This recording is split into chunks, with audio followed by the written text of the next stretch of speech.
अगर गोबर ही सही है और इससे कोरोना से सुरक्षा मिलती है तो फिर खुलकर कहना चाहिए, टीकाकरण बंद कर देना चाहिए। टीका केंद्रों पर जितने भी लोग आ रहे हैं उन पर 2-2 बाल्टी गोबर का घोल डाल देना चाहिए ताकि वे कोरोना से सुरक्षित हो जाएं। टीका भले कम हो, लेकिन इस देश में गोबर और गोबर पर यकीन करने वाले कम नहीं हैं। वैसे पिछले साल तो गौमूत्र पार्टी हो रही थी कि इससे कोरोना भाग जाएगा।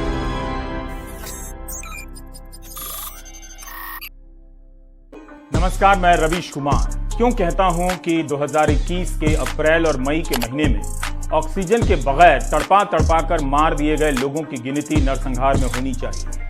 वैसे तो मरने वालों की गिनती तक नहीं हो रही। अब इन लाशों से किसी की आशा आहत नहीं होती। इतनी बेईमानी हो गई, कोई गरज नहीं रहा है, कहीं छींटे नहीं पड़ रही। भारत का नागरिक ऑक्सीजन के बगैर तब भी तड़पा तड़पा कर मारा गया जब तमाम हाई कोर्ट से लेकर सुप्रीम कोर्ट में ऑक्सीजन की सप्लाई को लेकर बहसें चल रही थी। भारत को विश्व गुरु बना देने और 5 ट्रिलियन इकोनॉमी बनाने का प्रोपेगेंडा आज अस्पतालों के बाहर छितराया हुआ है। जहां कोई बाप, जहां कोई बेटा, जहां कोई मां, जहां कोई पत्नी चिल्ला रही है कि उसे इलाज नहीं मिला। इसलिए ऑक्सीजन की कमी से अस्पताल के भीतर और बाहर मारे गए लोगों की गिनती अलग से होनी चाहिए। इतना तो कहना ही था। इसे बार बार और कई साल तक कहते रहने की जरूरत है। जिनकी जवाबदेही है उनका नाम लेकर कहा जाना चाहिए कि प्रधानमंत्री नरेंद्र मोदी और उनकी सरकार ने क्या किया। क्यों नहीं इस नरसंहार का अलग से हिसाब रखा।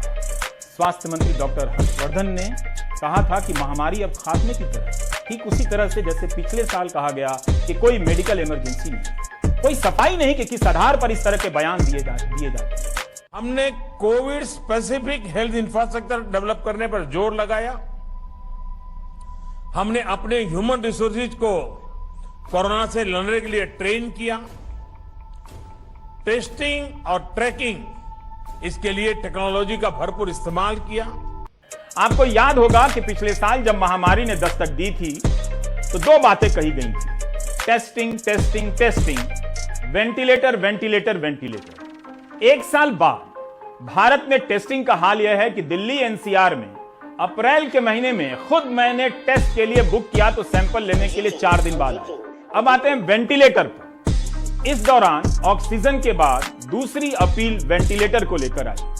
वेंटिलेटर को लेकर जिस तरह पिछले साल दावे किए गए वो अब मैं बताना चाहता हूं, ताकि फ्लैशबैक में आपको पता चले कि आपको किस तरीके से बुद्धिमान बनाया गया। बुद्धू कहना ठीक नहीं है, क्योंकि आजकल बुद्धिमान भी इसी ग्रेड के मिलते हैं। ये टीवी वाले भाई, अब आपको पता चलेगा कि कैसे वेंटिलेटर के नाम पर इस देश में वेंटिलेटरी हो रही है। आप अमिताभ कांत, आप नीति आयोग के प्रमुख हैं।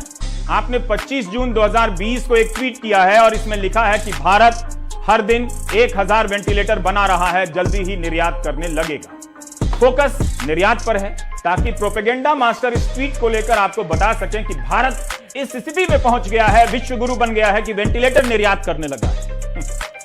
अगर आप सीरियस हैं और हंसेंगे नहीं तो इन्हीं अमिताभ कांत का इसी साल के 8 मई का ट्वीट दिखाना चाहता हूं। निर्यात का गौरव गान करने वाले कांत अब आयात की तारीफ कर रहे हैं।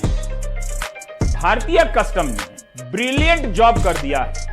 सभी वेंटिलेटर, ऑक्सीजन कंसंट्रेटर और दवाओं को मंजूरी दे दी जो विदेशी मदद के रूप में भारत आए हैं। उन्होंने काफी तेजी से काम किया है, सराहना करता हूं।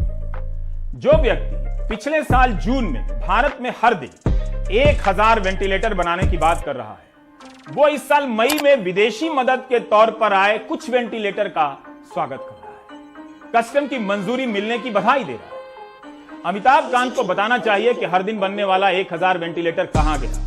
उनके हिसाब से तो अब तक भारत में 2.5 लाख से अधिक वेंटिलेटर बन गए होंगे। क्या सब निर्यात कर दिया गया? ये टीवी वाले भाई, आज भारत दुनिया के उन देशों में से है जो अपने ज्यादा से ज्यादा नागरिकों का जीवन बचाने में सफल रहा है, और जहां आज कोरोना से संक्रमित लोगों की संख्या, जैसे प्रोफेसर ने बताया, तेजी से घट रही है। साथियों, भारत की सफलता तो किसी एक देश की सफलता से आंकना उचित नहीं होगा।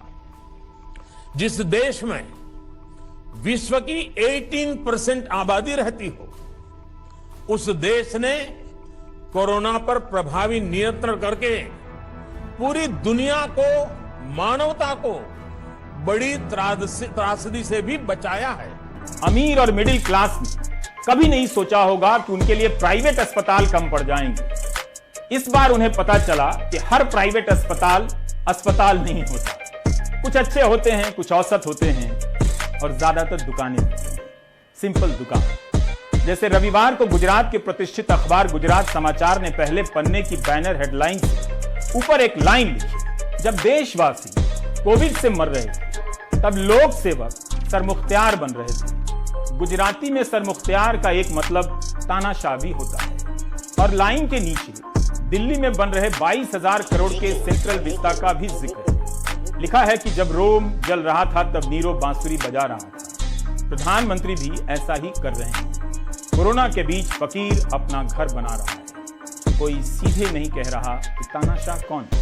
जैसे मरीज अस्पताल ढूंढ रहे हैं, उसी तरह अदालत और मीडिया अल्फाज ढूंढ रहा है। इलाहाबाद हाईकोर्ट की टिप्पणी है कि ऑक्सीजन की कमी से होने वाली मौत नरसंहार से कम नहीं, जीनोसाइड से कम नहीं। ये टीवी वाले भाई, नरसंहार तो नरसंहार है, पर क्या कोर्ट ने नरसंहार नहीं कह दिया? कह तो दिया। नॉट लेस देन जीनोसाइड या मोर देन जीनोसाइड कुछ नहीं होता। जीनोसाइड होता है। अदालत के प्रति आभार इस साहसिक और सटीक टिप्पणी के लिए। जब ऑक्सीजन से होने वाली मौतों को नरसंहार कहा गया तो क्या नरसंहार के लिए कोई अपराधी नहीं है? दिल्ली के बत्रा और जयपुर गोल्डन अस्पताल में लोग चीखते रहे कि ऑक्सीजन खत्म हो जाएगा। 30 से अधिक लोग ऑक्सीजन ना होने से मर गए और इस नरसंहार पर सन्नाटा है दिल्ली में। इसकी अलग से गिनती ही नहीं कि कितने लोग ऑक्सीजन बेड ना मिलने से, अस्पताल में ऑक्सीजन खत्म हो जाने से और सिलेंडर ना मिलने से महान विश्व गुरु भारत ने मर गए। ये टीवी वाले भाई, सफेद कपड़ा,